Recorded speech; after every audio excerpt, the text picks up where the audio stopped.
प्यारे हाजिरीन, जे आयाते करीमा तिलावत करलाम सूरा तौबा 9 नंबर सूरा 71 नंबर आयात। अल्लाह पाक सुब्हानहु व तआला बोलছেন वल मुमिनूना वल मुमिनातु बादुहुम औलियाउ बाद। একজন মুমিন অপর মুমিনের, একজন মুমিনা অপর মুমিনার, ईमानदार नारी पुरुष एक छेले आरेक छेलेर, एक नारी आरेक नारीर सम्पर्कटा हलो तारा एके अपरेर बंधु, एके अपरेर बंधु। एर आगेও सूरा हुजुरातेर 10 नम्बर आयातेर मध्य आमरा पढ़ेছিলাম इन्नामाल मुमिनुना इखवा, एकजन मुमिन आरेकजन मुमिनेर भाई, एकजन मुमिन आरेकजन मुमिनेर भाई।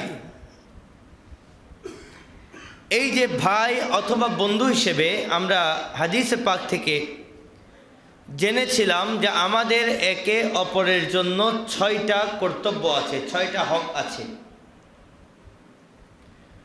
এই 6টা হকের মধ্যে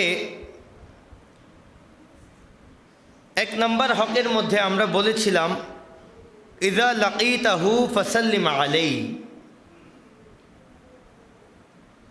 जखन देखा होबे देखा होले सलाम दिबे।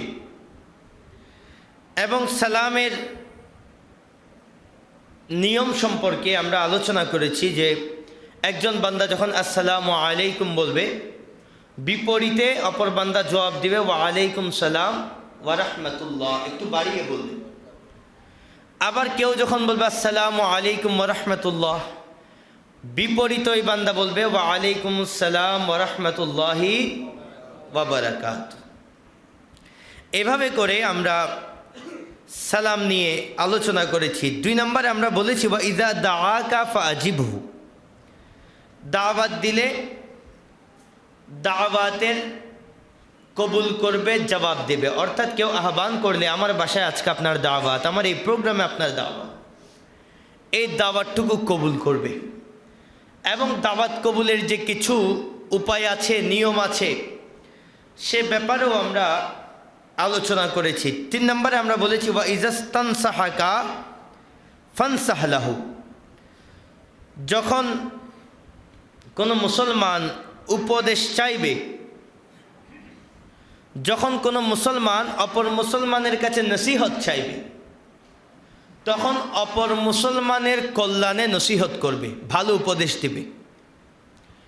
তো এই যে নসিহত দেওয়া, এই ব্যাপারে আল্লাহ বলছেন ওয়াল মুমিনুনা ওয়াল মুমিনাতু বাদুহুম আউলিয়াউ বাদ। মুমিন মুমিনা একে অপরের বন্ধু, একে অপরের বন্ধু। এখন আমরা একটা প্রবাদের মধ্যে বলি যে সৎসঙ্গে স্বর্গবাস, অসৎসঙ্গে সর্বনাশ।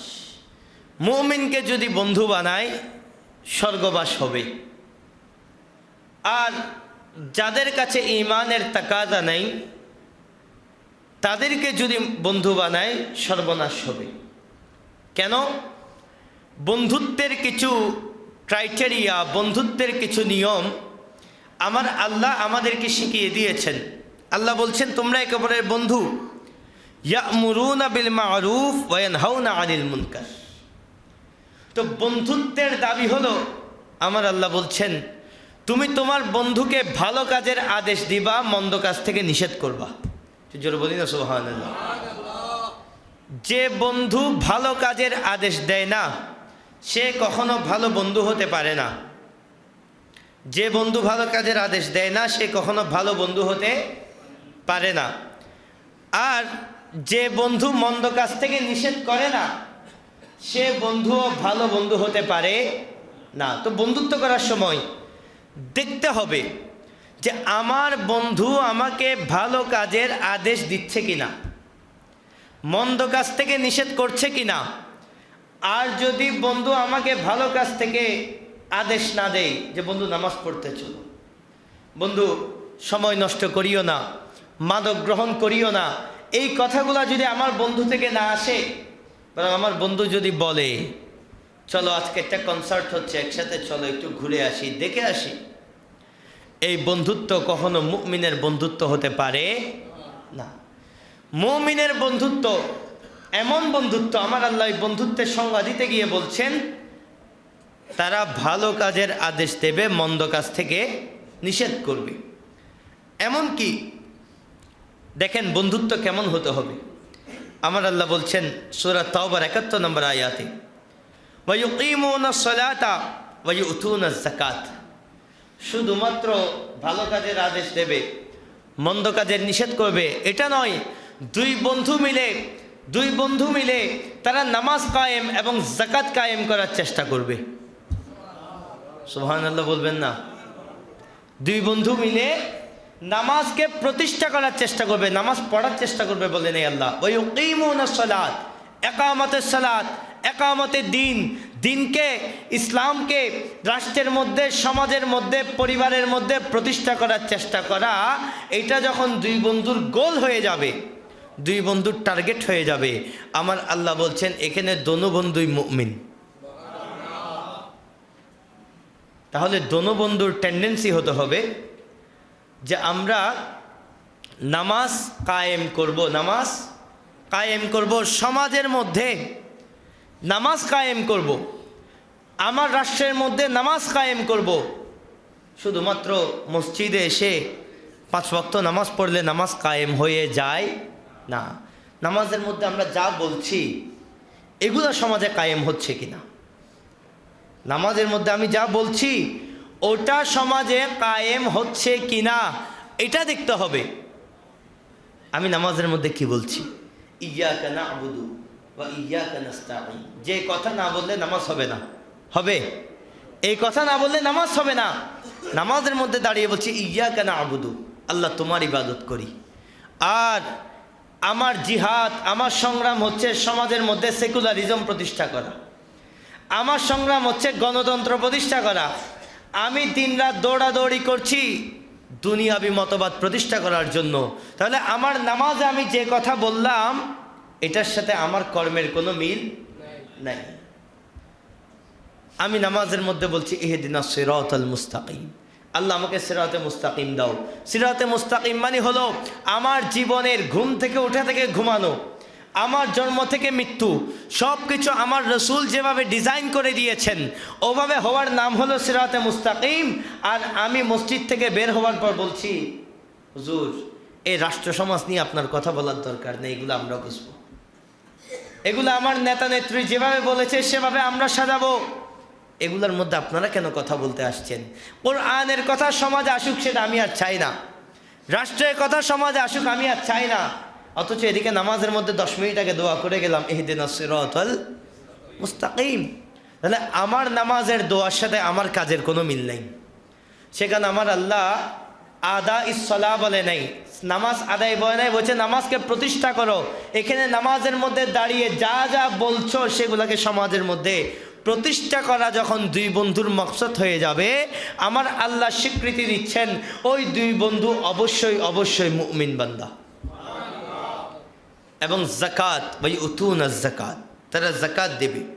ওয়ায়ুতিউনাল্লাহা ওয়া রাসূলাহু, তারা আল্লাহ এবং তার রসুলের ইতাআত করবে, আনুগত্য করবে, আল্লাহ এবং তার রসুলের আনুগত্য করবে। জীবনের প্রত্যেকটা কাজে আল্লাহকে মানবে, আল্লাহ রসুলকে মানবে। দেখেন আল্লাহ এবং আল্লাহ রসুল দুই শব্দকে আলাদা করার কোনো সুযোগ নাই, কারণ আল্লাহই তো বলছেন ইন কুনতুম তুহিব্বুনাল্লাহ ফাত্তাবিউনি। ওগো আপনি হাবিব, আপনি বলে দিন যদি আমার বান্দা আমাকে ভালোবাসতে চায়, আমার বান্দা আমাকে ভালোবাসতে চাই, ইন কুনতুম তুহিব্বুনাল্লাহ, ওগো বান্দারা যদি আল্লাহকে ভালোবাসতে চাও কি করতে হবে? আমাকে অনুসরণ করো। ইন কুনতুম তুহিব্বুনাল্লাহ ফাত্তাবিউনি, আমাকে অনুসরণ করো। রেজাল্ট কি? ইউহিব্বুকুমুল্লাহ, তুমি চাইছিলা আল্লাহকে ভালোবাসতে, কাজ হলো আমাকে অনুসরণ করা। এই দুইটা যখন এক জায়গায় চলে আসবে, কোরআন সাক্ষী দিচ্ছে ইউহিব্বুকুমুল্লাহ, তুমি আল্লাহকে ভালোবাসতে চেয়েছিলা, কিন্তু আমার আল্লাহ বলছে আমি নবীকে অনুসরণ করার কারণে আমার আল্লাহ তোমাকে ভালোবাসা শুরু করে দিয়েছে। তাহলে আল্লাহর ভালোবাসা, আল্লাহর অনুসরণ, কোরআন আরেক জায়গায় আসছে আতিউল্লাহ ওয়া আতিউর রাসূল, আল্লাহর আনুগত্য মানে রসুলের আনুগত্য, আল্লাহর অনুসরণ মানে রসুলের অনুসরণ। আল্লাহকে মানতে হলে রসুলকে মানতে হবে। রসুল যেভাবে চলেছেন, রসুল যেভাবে বলেছেন, রসুল যেভাবে করেছেন, এটা যখন দুই বন্ধুর কাজ হয়ে যাবে, যে আমাদের দুই বন্ধুর বন্ধুত্বের মাপকাঠি, আমাদের দুই বন্ধুর বন্ধুত্বের টার্গেট হলো আল্লাহ এবং আল্লাহ রসুলকে সন্তুষ্ট করা, দ্বীনকে প্রতিষ্ঠা করা, নামাজকে প্রতিষ্ঠা করা, সমাজের মধ্যে ইসলামকে প্রতিষ্ঠা করা, তখন আমার আল্লাহ ওই দুই বন্ধুকে মুমিন হিসেবে কবুল করে নেবেন। এবং আমার আল্লাহ বলছেন ওয়ায়ুতিউনাল্লাহ ওয়া রাসূলাহ, তারা যখন আল্লাহ এবং আল্লাহ রসুলের আনুগত্য করে, তাদের জন্য আমি আল্লাহ সুসংবাদ হচ্ছে উলাইকা সায়ারহামুহুমুল্লাহ, অচিরেই শীঘ্রই আমি আল্লাহ তাদের উপর রহমত দান করব। দুই বন্ধুর উপর আমার রহমত থাকবে, কারণ দুই বন্ধুর বন্ধুত্বের টার্গেট ভালো, দুই বন্ধুর বন্ধুত্বের লক্ষ্য ভালো। সেখানে আমি আল্লাহ বলছি দোনো বন্ধুর উপর আমি আল্লাহর রহমত চলে আসবে। এবং ইন্নাল্লাহা আজিজুন হাকিম, আল্লাহ বড় ক্ষমতাবান, পরাক্রমশালী, প্রজ্ঞাময়। সে আল্লাহর হুকুম, আল্লাহর দ্বীন কোনো বন্ধু যখন, কোনো মুমিন যখন, কোনো মুমিনা যখন সমাজের মধ্যে প্রতিষ্ঠা করতে চাইবে, আমার আল্লাহ সেই মুমিনের জীবনকে রহমত দিয়ে ভরপুর করে দিবে। এই টার্গেটে কাজ করা, আমরা গত জুমায় বলেছি, দ্বীনকে প্রতিষ্ঠার জন্য কাজ করা, রাষ্ট্র ব্যবস্থার মধ্যে ইসলামকে পৌঁছে দেওয়ার জন্য কাজ করা, এটা একজন মুসলমানের দায়িত্ব। এটা একজন মুসলমানের শয়নে স্বপনে চিন্তায় কল্পনায় একজন মুসলমান এটাই ভাবতে হবে, এর ভিন্ন কিছু ভাবার কোনো সুযোগ নাই। মার্ক্সবাদ, লেনিনবাদ, কোনো বাদ মুসলমানের জন্য আসে নাই। আমাদের জন্য একমাত্র মতাদর্শ হলো যে আদর্শ আমার রসুল আমার জন্য রেখে গিয়েছে। এছাড়া অন্য যে মতাদর্শকে আমি অ্যাকসেপ্ট করব, সেটা আমার জন্য দুনিয়াকেও ধ্বংস করে দেবে, আমার আখেরাতকেও ধ্বংস করে দেবে। সে কারণে প্রিয় উপস্থিতি, আমরা আমাদের সমাজ, আমাদের রাজনীতি, আমাদের অর্থনীতি, আমাদের সমাজনীতি, আমাদের পরিবার নীতি সাজানোর সময় খেয়াল রাখতে হবে যে আমার কর্ম পরিকল্পনা আমার রসুলের অনুসরণে হচ্ছে কিনা। আর যদি আমার কর্ম পরিকল্পনা হয় কোনো নেতার আদর্শকে বাস্তবায়ন করা, আমার কর্ম পরিকল্পনা যদি হয় মার্ক্সবাদী আদর্শ, সেকুলারিজম, কমিউনিজমকে বাস্তবায়ন করা, তাহলে মনে করবেন দুনিয়াও শেষ, আখেরাতও শেষ। আল্লাহ আমাদেরকে আমার রসুলের আদর্শ এই দুনিয়ার জমিনে প্রতিষ্ঠা করা সে তৌফিক দান করুক, সবাই বলি আমিন। প্যারা হাজিরিন, এরপর চতুর্থ নম্বর যে হক একজন মুসলমান থেকে আরেকজন মুসলমান পায়, সেটা হলো বা ইযা আতাসা ফাহামিদাল্লাহ ফাসাম্মিতুহু, যখন কোনো মুসলমান ফাসাম্মিতহু, কোনো মুসলমান যখন হাঁচি দিবে, হাঁচি দেওয়ার পর আলহামদুলিল্লাহ বলবে, হাঁচি দিবে, হাঁচি দেওয়ার পর আল্লাহ শুকর করবে, আলহামদুলিল্লাহ বলবে, তখন ওই মুসলমানের জন্য পাল্টা দোয়া করা, এটা এক মুসলমানের জন্য আরেক মুসলমানের হক। দেখেন, আমরা তো জায়গা জমির হকের কথাও চিন্তা করি না, আর আমার নবী হাঁচির দোয়ার বিপরীতে দোয়াকে হক বানিয়ে দিয়েছেন। হাঁচির দোয়ার বিপরীতে দোয়াকে হক বানিয়ে দিয়েছেন। কত সিম্পল ছোট একটা বিষয়, আমরা নয় বলছি এটা ছোট হলো, এটা হক, অধিকার। আর আমরা ভাইয়ের জায়গা, বোনের জায়গা নষ্ট করে ফেলছি, আমাদের কোনো খবর নেই। বড় বড় হক নষ্ট করে ফেলছি, আমাদের কোনো খবর নাই। আর আমার নয় বলছেন যখন হাঁচি দিবে, হাঁচি দেওয়ার পর ফাহামিদ আল্লাহ, সে আলহামদুলিল্লাহ বলবে, তখন ইয়ারহামুকাল্লাহ বলে তার জন্য দোয়া করা, এটা তার হক। তো জোরে বলি না সুবহানাল্লাহ। এবং কি আদাবুল মুফরদের মধ্যে 928 নম্বর হাদিস ইমাম বুখারী নোট করছেন। আদাবুল মুফরদ কিতাবের নাম, লেখক ইমাম বুখারী। যদিও আমরা মনে করি ইমাম বুখারী জীবনে বুখারী শরীফ ছাড়া মনে হয় আর কিছু করে নাই, অথচ ওনার বুখারী শরীফ ছাড়াও আরও কিতাব আছে। এখন যারা সারাদিন ইমাম বুখারী জিকির করে, জিজ্ঞেস করেন ইমাম বুখারীর কিতাব কয়টা, নামও বলতে পারবে না। কোনো মতে জোর করে বুখারী শরীফ শিখছে, আর হুজুরের সামনে বলে আসে, হুজুর এটা যে বলছেন বুখারী শরীফে আছে। আমি বলি বুখারী শরীফে নাই, ইমাম বুখারী আর কিতাব লিখছে, ওগুলোতে থাকলে হবে না। ইমাম বুখারীর কিতাব আদাবুল মুফরদ, হাদিস নাম্বার 928। হযরতে ইবনে আব্বাস রাদিয়াল্লাহু তাআলা আনহু হতে হাদিস খানা বর্ণনা হচ্ছে, ইযা আতাসা আহাদুকুম ফাকাল আলহামদুলিল্লাহ।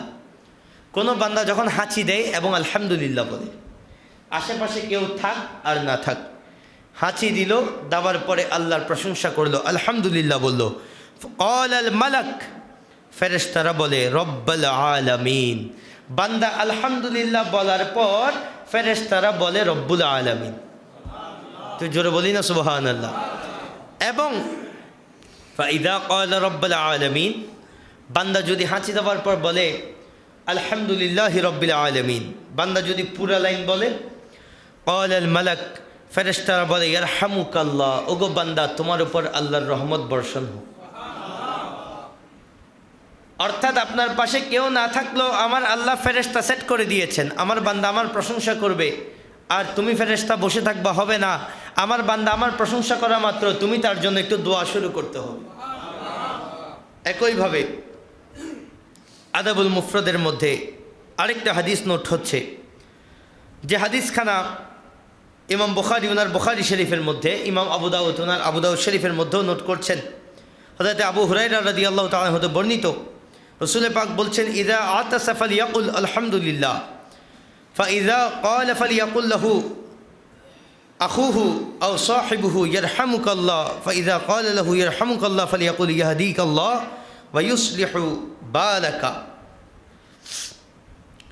যখন কেউ আলহামদুলিল্লাহ বলবে, সামনে যে বন্ধু থাকবে সে যেন ইয়ারহামুকাল্লাহ বলে। কি বলে? ইয়ারহামুকাল্লাহ।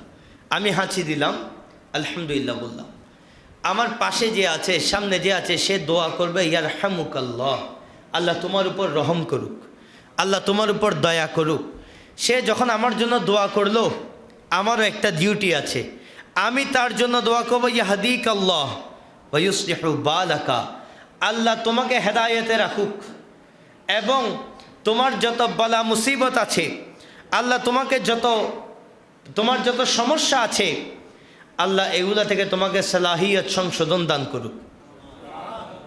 এভাবে একজন মুসলমান আরেকজন মুসলমানের জন্য দোয়া করা হাঁচির পরে, আমার নবী বলছেন এটা এক মুসলমানের উপর আরেক মুসলমানের হক, এক মুসলমানের উপর আরেক মুসলমানের হক।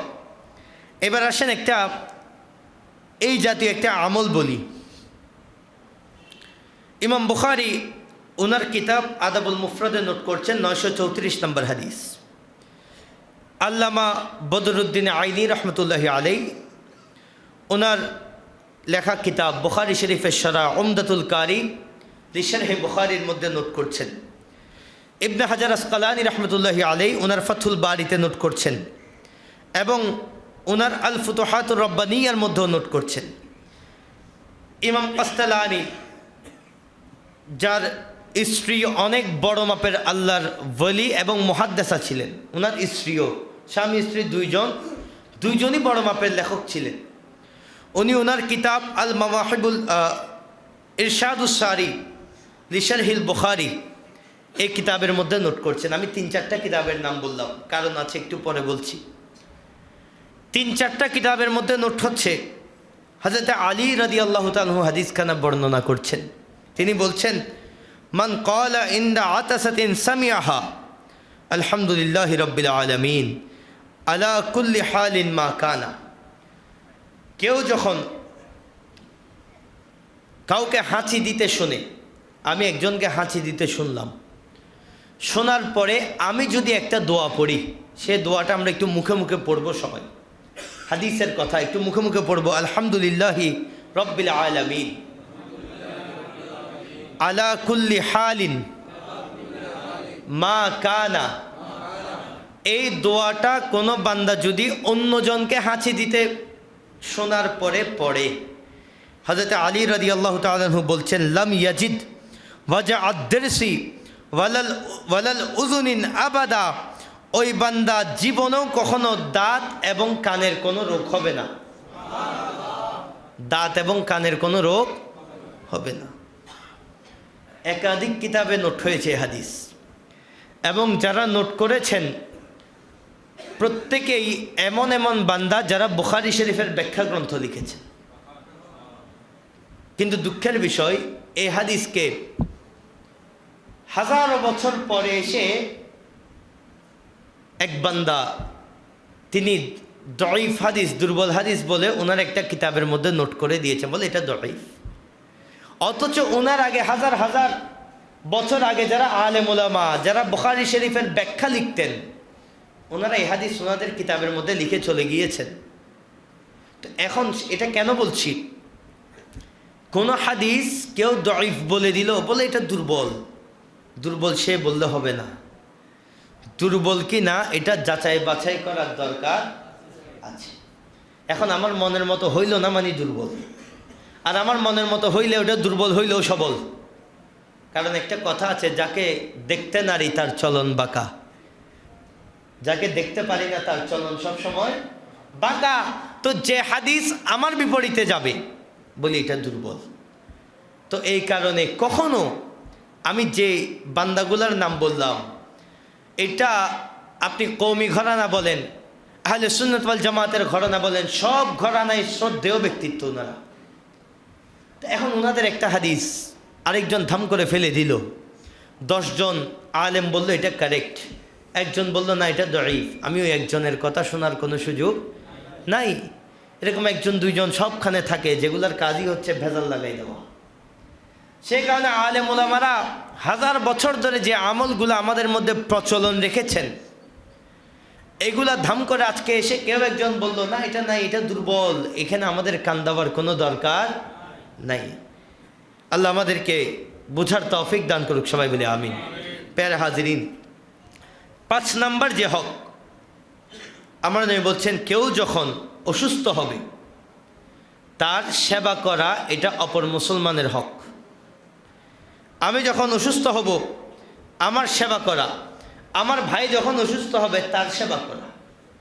এভাবে অসুস্থতার টাইমে আপনার একটা শত্রু অসুস্থ হয়েছে, তার সাথে আপনার সম্পর্ক ভালো নাই, তা আপনি একটু দেখতে গেলেন, দেখবেন সে সুস্থ হওয়ার পরে আগে যে দুশ্মনী আপনাদের মধ্যে চলতো, একজন আরেকজনের চেহারা দেখতেন না, আর সে অসুস্থ থেকে সুস্থ হওয়ার পর সে যখন রাস্তা দিয়ে হাঁটবে, আপনি আসছেন, দেখবেন আপনি সালাম দেওয়ার আগে ওই বান্দা আপনাকে সালাম দিচ্ছে। আপনাদের মধ্যে আগের মতো দুশ্মনী নাই। সে বান্দা চিন্তা করবে, হায় রে হায়, যখন অসুস্থ হলাম অনেক আপন মানুষ দেখতে আসে নাই, তো এই বান্দার সাথে আমার হাজার ঝামেলা হইতে পারে, এই বান্দা আমাকে দেখতে আমার ঘরে চলে আসছে, এই বান্দা আমাকে দেখতে আসছে। সেখানে আমার নবী বলছেন অপর মুসলমান ভাই, অপর মুমিন ভাই যখন অসুস্থ হবে তখন তাকে দেখতে যা। তো জোরে বলি না সুবহানাল্লাহ। প্যারা হাজিরিন, হাদিসে পাকের মধ্যে আমার নবী বলছেন, মুসলিম শরীফ 2568 নম্বর হাদিস, মান আদা মরিদান লাম ইয়াজাল ফি খুরফাতিল জান্নাহ হাত্তা ইয়ারজিআ। আমার নবী বলছেন কোন বান্দা যখন অসুস্থ বান্দাকে সেবা করতে যায়, কোন বান্দা যখন কোনো অসুস্থ মুমিন বান্দাকে সেবা করতে যায়, ফিরে আসা পর্যন্ত সে জান্নাতের ফল আহরণ করতে থাকে।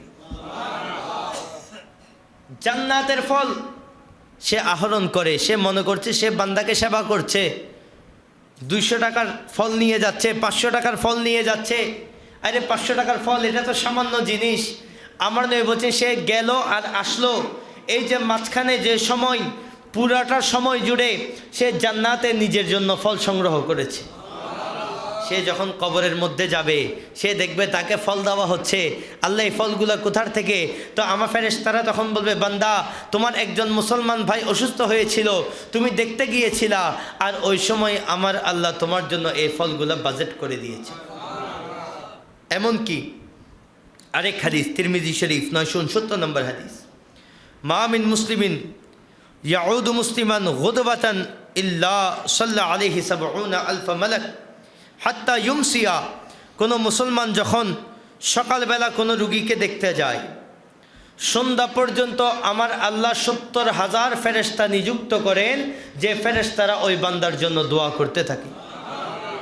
আবার ওয়া ইন আদাহু আশিয়াতান ইল্লা সাল্লা আলাইহি ৭০,০০০ মালাক হাত্তা ইউসবিহা ওয়া কানা লাহু খরিফুন ফিল জান্নাহ। এমনকি কোনো বান্দা যদি সন্ধ্যায় দেখতে যায়, সকালে দেখতে গেলে সন্ধ্যা পর্যন্ত ৭০,০০০ ফেরেশতা দোয়া করে। আর কোনো বান্দা যদি সন্ধ্যাবেলায় কোনো রুগীকে দেখতে যায়, আমার আল্লাহ ৭০,০০০ ফেরেশতা নিযুক্ত করে দেন, ওগো আমার ফেরেশতারা সকাল পর্যন্ত আমার এই বান্দার জন্য দোয়া করতে থাকো। এমনকি আমার নবী বলছেন ওয়া কানা লাহু খরিফুন ফিল জান্নাহ, ওই বান্দার জন্য, আগের হাদিসে বলেছেন সে জান্নাতের ফল আহরণ করে, আর এই হাদিস আমার নবী বলছেন ফল আহরণ করে শেষ না, ওই বান্দার জন্য আমার আল্লাহ জান্নাতে একটা বাগান তৈরি করে দেয়, ফলের বাগান। ফল আহরণ করলে আর কত করব, বাগান তৈরি হয়ে গেলে তো নিয়মিত আসতে থাকবে। পরের হাদিস আমার নবী আরো বাড়িয়ে দিয়েছেন, বলে ওই বান্দার জন্য আমার আল্লাহ ফলের বাগান বানিয়ে দেবেন। আপনি যখন জান্নাতে যাবেন, আমার আল্লাহ দেখাবে, বান্দা এই বাগানটা তোমার জন্য। আল্লাহ কেন, এমন কি কাজ করলাম যার কারণে এত সুন্দর বাগান দিলা? বলো ওই বান্দার সাথে কথা বলতা না, কিন্তু সে অসুস্থ হওয়ার পর দেখতে গিয়েছো, ওই বান্দার ঘরে গিয়েছো, তার খবর নিয়েছো, আমি আল্লাহ এত খুশি হয়েছি এই কাজে, আমার আল্লাহর এত ভালো লেগেছে, আমি আল্লাহ তোমার জন্য জান্নাতে এই ফলের বাগান তৈরি করে দিয়েছি। যতটুক খুশি হয়েছেন অতটুক আওয়াজ নিয়ে বলি সুবহানাল্লাহ। এবং কি আমার নবী একটা দোয়া শিখিয়ে দিয়েছেন, বলো অসুস্থ বান্দাকে দেখতে যাওয়ার পর 7 বার পড়বে আসআলুল্লাহুল আযীম রব্বুল আরশিল আযীম আন ইয়াশফিয়াকা। এই দোয়া কোনো বান্দা যদি অপর বান্দাকে দেখতে গিয়ে 7 বার পড়ে, কয়বার? একটা আওয়াজ দিয়ে বলি কয়বার? আমার নবী বলছেন যদি মৃত্যু ছাড়া যত রকম রোগ আসুক না কেন, এই দোয়ার ওসিলায় আল্লাহ সুস্থ করে দিবেন। সর্বশেষ যদি মৃত্যু চলে আসে, আমার নবী জিন্দা থাকতে 5টা হক বললেন। কয়টা? আমরা যদিও মরার পর আমাদের দরদ বেড়ে যায়, কেউ মারা যাওয়ার পর আমাদের দরদ বেড়ে যায়, বেঁচে থাকতে আমরা খবরও নেই না। অথচ আমার নবী বেঁচে থাকতে হক দিয়েছেন 5টা, মারা যাওয়ার পর একটা হক রেখেছেন, 6 নম্বর হক। আমার নবী বলছেন কোনো বান্দা যখন মারা যাবে তখন বা ইজা মাতা ফাত্তাবিউহু, ওই বান্দার জানাজায় যাওয়া, ওই বান্দার জন্য দোয়া করা, এটা অপর মুসলমানের জন্য হক। এমনকি এই হাদিসখানা অতীব পরিচিত, আমরা প্রত্যেকেই জানি। আমার নবী বলছেন কোনো বান্দা যখন কারো সালাতুল জানাজার মধ্যে অংশগ্রহণ করে, দাফন শেষ হওয়া পর্যন্ত উপস্থিত থাকে, আমার আল্লাহ তার জন্য 2 কেরাত পরিমাণ সওয়াব লিখে দেন। কেরাত মানে কি? এক এক কেরাত এক একটা উহুদ পাহাড়ের সমান। আর যদি দাফনে থাকতে না পারে, অন্তত জানাজায় যায়, অন্তত আমার আল্লাহ বলছেন শুধুমাত্র জানাজায় যাওয়ার কারণে আমার আল্লাহ তার আমল নামায় 1 কেরাত পরিমাণ সওয়াব লিখে দেন। যাবার দরকার আছে কিনা? কথা বলি নাই আর কি এতদিন, যদিও 3 দিনের বেশি কথা না বলার অনুমতি নাই, বলি নাই, তারপরও রাগ কন্ট্রোল করতে পারি নাই, এগো ছিল ভিতরে। আজকে মারা গিয়েছে, অন্তত জানাজায় যাই, অন্তত মাগফিরাতের দোয়া করি, আল্লাহ অনেক রাগ ছিল, আজকে ক্ষমা করে দিলাম।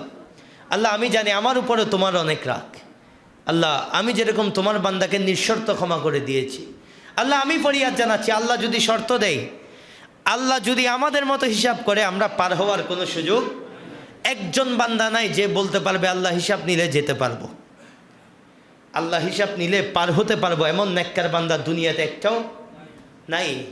নবী রাসূলদের কথা ভিন্ন, ওনারা ছাড়া ওনাদেরকে আল্লাহ মাহফুজ রেখেছেন। আল্লাহর বড় কুদরত, আল্লাহ ওনাদেরকে পাপ থেকে দূরে রেখেছেন। তো আমরা যারা সাধারণ বান্দা, আল্লাহ হিসাব নিলে এই দুনিয়ার ওই হাসরের ময়দান পার হয়ে জান্নাতে যাব, এমন ক্ষমতা আমাদের কাছে নেই। তো একটু জানাজার ময়দানে যান, গিয়ে চিন্তা করেন আল্লাহ এই বান্দার উপর অনেক রাগ আছে, আমাকে একদিন রাস্তার মধ্যে অপমান করেছিল, রাগ আছে, আমার থেকে টাকা নিয়ে দেয় নাই, রাগ আছে, আল্লাহ আমার সাথে অনেক খারাপ আচরণ হয়েছে, রাগ আছে, কিন্তু আল্লাহ সব রাগ আজকে তোমার বান্দা তোমার হাওলা হয়ে গেছে। আল্লাহ সব রাগ আজকে ক্ষমা করে দিলাম। হাসরের ময়দানে তুমি যখন আমাকে পাবা, আল্লাহ এভাবে নিঃশর্ত আমাকে একটু ক্ষমা করে দিও। আরে এই দোয়াটা একটু করেন। কবরের মধ্যে যখন যাবেন দেখবেন আমলনামার অবস্থা খারাপ, কিন্তু আমি বিশ্বাস রাখি আমার আল্লাহ ডেকে বলবেন আমার এই বান্দাকে ছেড়ে দাও। হয়তো ফেরেশতারা বলবে আল্লাহ কেন ছেড়ে দিচ্ছ? বান্দার আমলনামা তো ভারী না, বান্দার আমলনামার মধ্যে পাপের ওজন বেশি। আমার আল্লাহ বলবে আমার বান্দা তার ভাইকে বিনা শর্তে ক্ষমা করে দিয়েছে, তা আমার বান্দার অন্তরে যদি এত দয়া থাকে, আমি আল্লাহ তো রহমানুর রহিম। তুই জোরে বলি না সুবহানাল্লাহ। আমি আল্লাহ তো রহমানুর রহিম, আমার বান্দা তো রহমানুর রহিম না। এটা না হয়েও আমার বান্দা যদি বিনা হিসাবে ক্ষমা করতে পারে, ওই বান্দাকে আমি আল্লাহ বিনা হিসাবে ক্ষমা করতে পারি। সেই কারণে কেউ মারা গেলে জানাজায় যাবেন, দোয়া করবেন, বেশি বেশি দোয়া করবেন। দোয়ার মধ্যে কোনো কৃপণতা করবেন না। আর দোয়া ও মুখল ইবাদা, হাদিসের মধ্যে আসছে দোয়া হলো ইবাদতের মগজ। আমরা ইবাদত করি কিন্তু মগজ ছাড়া চলে যাই। মগজ ছাড়া মানুষেরও দাম নাই, ইবাদতেরও দাম নাই। ব্রেইন ছাড়া মানুষ দুনিয়াতে কোনো দাম আছে? দাম নাই তো, পাগলের মতো রাস্তাঘাটে ঘুরে। ঠিক একইভাবে মগজ ছাড়া ইবাদতের কোনো দাম নাই। আর আমরা এখন মারামারি করছি নামাজের পর হাত তুলে মুনাজাত করা যাবে কিনা, জানাজার পর মুনাজাত করা যাবে কিনা, এটা নিয়ে এক গন্ডগোল। পারতেছি না মারামারি করে মেরে ধরে জানাজা আরেকটার ব্যবস্থা করতে। এই ফিতনাগুলা সমাজের মধ্যে করার কোনো দরকার নেই। কারো ভালো না লাগলে ভাই করবে না, বাদ দেন। আমার ভাই, আমি তো দোয়া করতে পারি, আমি দোয়া করলে বাধা দেওয়ার কোনো হক কারো কাছে নাই। আপনার ভালো লাগে না আপনি করিয়েন না। আমি জানি আমার মুসলমান ভাই দুনিয়া থেকে বিদায় নিয়েছেন, ওনার কাছে শেষ সম্বল হচ্ছে দোয়া। দোয়া ছাড়া এখন আর ওনার জন্য কোনো কিছু কাজ করবে না। জানাজা এটাও একটা দোয়া। আল্লাহুম্মা গফির লিহাইয়িনা ওয়া মাইয়িতিনা, দোয়া করছি, ওয়া শাহিদিনা ওয়া গায়িবিনা ওয়া কাবীরিনা ওয়া সাগীরিনা ওয়া যাকারিনা ওয়া উনসানা, দোয়া করছি আল্লাহুম্মা মান আহইয়াতাহু মিন্না ফাআহইহি আলাল ইসলাম। আল্লাহ যারা জীবিত আছে, আমরা যারা এখনো বেঁচে আছি, আমাদেরকে একটু ইসলামের উপর রাখি। ওয়া মান তাওয়াফাইতাহু মিন্না ফাতাওয়াফাহু আলাল ঈমান, আল্লাহ যারা আমাদের থেকে চলে গিয়েছে তাদেরকে একটু ঈমানের সাথে যাবার তৌফিক দিও। এই যে দোয়া, জানাজার মধ্যে দোয়া ছাড়া আর কিছু আছে? দেখেন জানাজা চিন্তা করলে অনেক কিছু শেখার আছে। আমরা নিয়তের মধ্যে কি বলছি? আসসালামু লিল্লাহি তাআলা ওয়াস সালাতু আলা নবী, এখানেও নবীকে বাদ দেওয়া যাবে না। জানাজার দোয়ার আদব কি? এক নম্বরে আল্লাহর প্রশংসা, আসসালামু লিল্লাহি তাআলা, আল্লাহর প্রশংসা। দুই নম্বর আদব, শুধুমাত্র দোয়া তুললাম, আল্লাহ আমাকে টাকা দিয়ে দাও, আল্লাহ আমার বিল্ডিং লাগবে দাও, এটা দোয়ার নিয়ম না। দোয়া করতে হবে কিভাবে? আদব আছে। জানাজা দেখলে এই আদব শিখা হয়ে যায়। প্রথমে আল্লাহর প্রশংসা, আল্লাহ তুমি রহমানুর রহিম, আল্লাহ তুমি বড় দয়ালু, আল্লাহ তোমার রহমতের খাজানার মধ্যে কিছু অভাব নাই, আল্লাহকে আগে খুশি করলাম। দুই নাম্বার নবীর দরুদ, ওয়াসসালাতু আলান নবী। জানাজার মধ্যে এটা বাদ দিয়ে দেন না, পারবেন? মুনাজাতেও বাদ দেওয়া যাবে না। আমার নবীর দরুদ পড়লাম, আল্লাহুম্মা সাল্লি আলা মুহাম্মদ, মাওলা ইয়া সাল্লি ওয়া সাল্লিম দাইমান আবাদা, এরকম দরুদ শরীফগুলো পড়েন। তিন নম্বরে ওয়াদদুআউ লিহাযাল মাইয়্যিত, তিন নম্বরে দোয়া। ঠিক আমার নবী হাদিসের মধ্যে এক মুসল্লি নামাজ পড়ে তাড়াতাড়ি দোয়া করে চলে যাচ্ছে, আমার নবী ডাকছে, বলে এদিকে আসো। এই মুসল্লি তুমি বেশি তাড়াহুড়া করছো। বলে ইয়া রাসূলুল্লাহ কি করব বলেন না। বলে যখন মুনাজাত করবা আগে আল্লাহর প্রশংসা করবা, তারপর আমি নবীর উপর দরুদ পড়বা, তিন নম্বরে দোয়া করবা। তখন ওই মুসল্লি আবার দোয়া হাত তুললো, তোলার পর আবার আল্লাহর প্রশংসা করলো, নবীর উপর দরুদ পড়লো, এরপর তার যা দোয়া করা দরকার দোয়া করলো। আমরা নেমেছি মুসল্লি এখন ঠিক আছে। এখন দেখেন শুধু দোয়া করলে হবে না, আদব নিয়ে দোয়া করতে হবে। আর আমরা দোয়া করব কি করব না এটা নিয়ে মারামারি শুরু করছি। আল্লাহ আমাদেরকে বোঝার তৌফিক দান করুক, আমিন।